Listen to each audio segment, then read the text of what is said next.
સુરતમાં ડીજીપીના આદેશ બાદ પોલીસે અલગ અલગ ટીમો બનાવી શંકાસ્પદ ઇસમોનું ચેકિંગ હાથ ધર્યું હતું। આ સાથે પોલીસે તેમના ઘરનું પણ ચેકિંગ કર્યું હતું।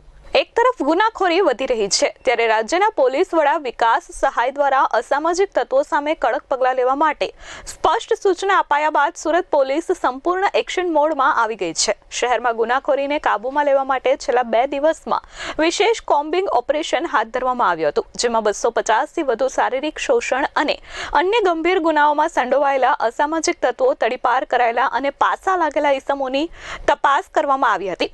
શહેરના વિવિધ વિસ્તારોમાં સતત અસામાજિક તત્વોની હિલચાલ પર નજર રાખવામાં આવી રહી છે।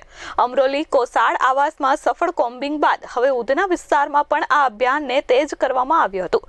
ઉધના પોલીસ મથકમાં રાત્રિ દરમિયાન અચાનક જ પોલીસે કોમ્બિંગ હાથ ધર્યું હતું। 40થી વધુ પોલીસ કર્મીઓ એક સાથે ઉધના વિસ્તારમાં ઉતર્યા હતા।